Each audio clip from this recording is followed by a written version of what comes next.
Before the sunrise, before the demonstrators, Boris Johnson arrived early. His name has echoed around this inquiry for months. The defective shopping trolley, his chief aide called him. The man who said let the bodies pile high, according to a top advisor.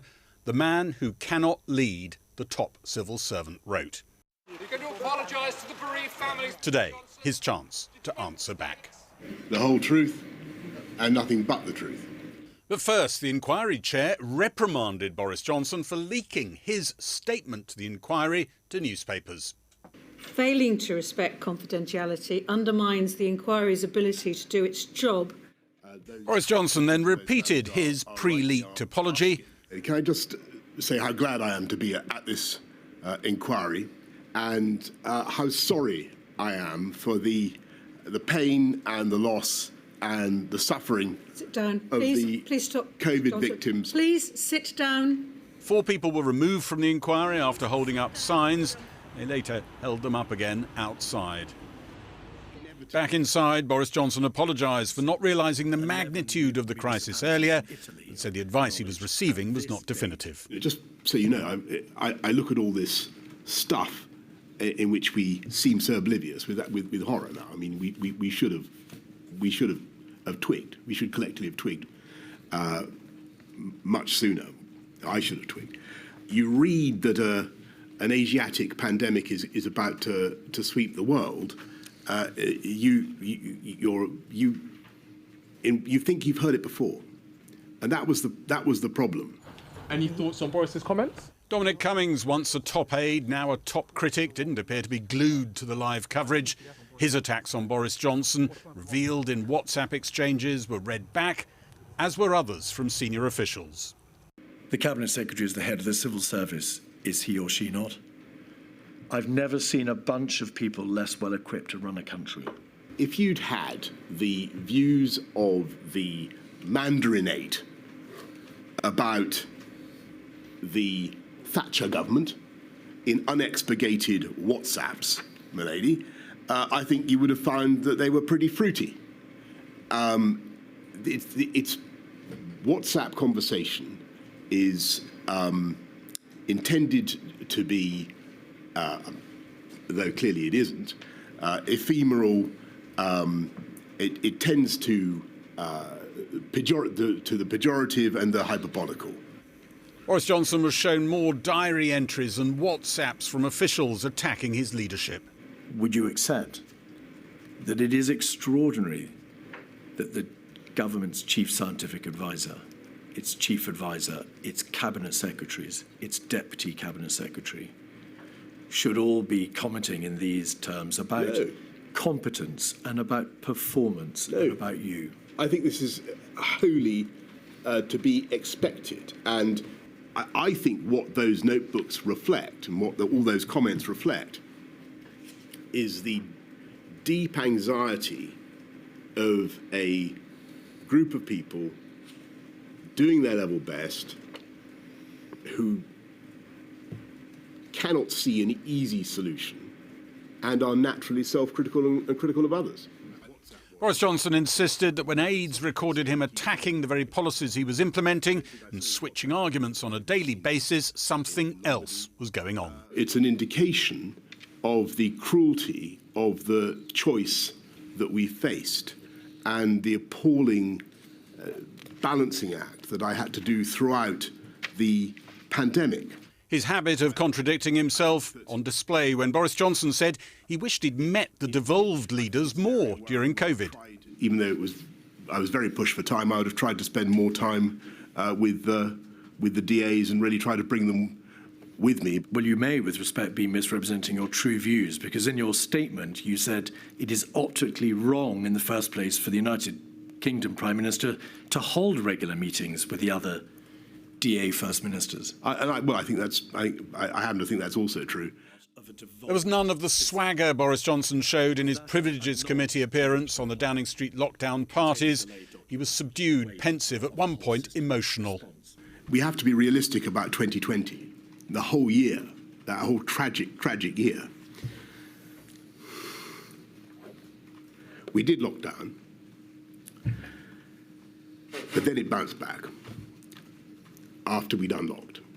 In 5 hours of questioning, there was barely a flash of the usual combative style, one moment provoked by a question about whether Boris Johnson took a holiday just before lockdown. Nobody is suggesting you put your feet up at evening during that week. Apart from you, that is. I think it was Mr. Cummings. It may have been. And not given by me, Mr. Johnson, but by the witness. I take it back unreservedly, Ms. Keith, and I apologise. Do you want to apologise to these families, Mr. Johnson? The questioning style was less pokey than some witnesses have endured. There's another whole day of it here for Boris Johnson tomorrow. Well, of course, people all over the country have been watching Mr. Johnson's testimony, the majority of whom were affected in some way by how the government handled the pandemic. Our health and social care editor, Victoria MacDonald, has been listening alongside some of them. I'm Leslie Chandrapala. My dad, Ranjit Chandrapala, died in May 2020. He was a bus driver. I'm David. I'm a consultant physician. I've looked after COVID patients over the whole course of the pandemic. I'm Claire Hasty from the charity Long COVID Support. My children and I have been affected by long COVID since March 2020. My name is Intisar. My father, Dr. Abdul Mahmood Chowdhury, was a consultant surgeon who passed away in the first pandemic wave. So this one, when you were there? Today was never going to be easy. A panel of guests, impacted, affected, bereaved, listening to the evidence of the man who was in charge, the then Prime Minister. Confidentiality undermines the inquiry's ability to do its job. Of those victims and their families. You don't understand a thing. Disbelief too over Mr. Johnson's dispute of excess deaths data, and even more disbelief when he said this. I would say it was, irrespective of government action, we have an elderly population, extremely elderly population. We do suffer, sadly, from lots of COVID-related comorbidities, and we are a very, very densely populated country, the second most densely populated country in Europe, and that did not help.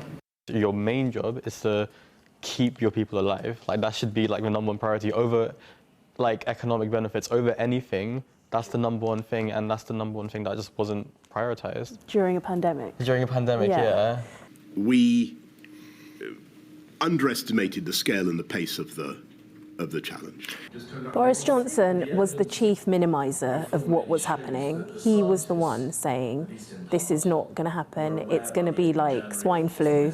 He was the one leading and saying those things, right? The hospitals in Lombardy were overwhelmed in early March. And you can see it in his response, like, he was asked a question about from the viewpoint of the bereaved, and there's like no humility or any kind of even sympathy in his answer. Or actual remorse. Remorse, that's the word I'm looking for, yeah.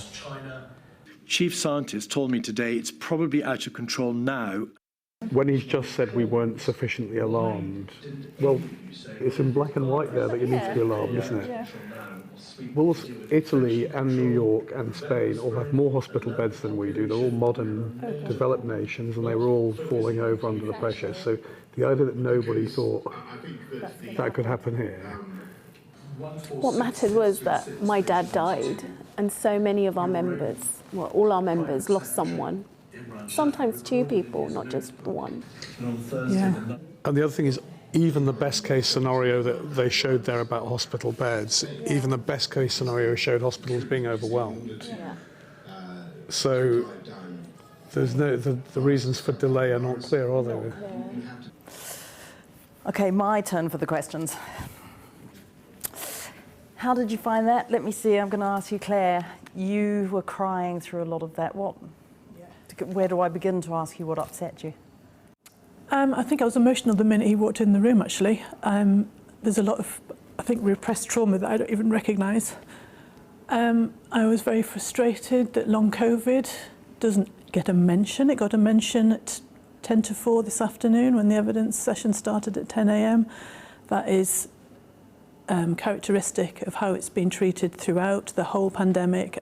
What about you, David? Any sympathy at all for the decisions that he was having to make as a Prime Minister in an incredibly febrile time? Well, I think anyone in government in any industrialised nation facing the COVID pandemic had very difficult decisions, and of course I'd have sympathy with that, and of course there's a lot of complex moving parts in the government machine, but he starts today by saying he takes personal responsibility, but then during the whole day of evidence, has he admitted to any mistakes being made? And the only thing he really said is we got the comms wrong at the start, and then as He talked about the messaging. Sort of, shift blame. Did you get anything from this that gave you some answers that you needed? Did any of the evidence that you heard today make you feel any better? Not really. It just confirmed my worst fears that the Prime Minister was very slow to take the unfolding crisis seriously. And I think that had they made a decision, had he made the decision, had he led from the front, maybe there would have been he could have imposed lockdown sooner in the first wave, and a lot of people that died could have still been with us, and possibly even my dad. As the Prime Minister, your number one priority, especially in a time like this, is to keep your people alive. That should be the number one thing. But he said that was his priority. Yeah, but I just struggle to believe that, because if that really was the case, you would err on the side of caution, no? If you are faced with multiple decisions, taking the one that would guarantee the safety of as many people as possible, even if it means you get backlash from people, those are the tough decisions you have to make as a Prime Minister, even if you aren't supported for it. And then it was over for today, a sort of therapy session that left many questions still to answer.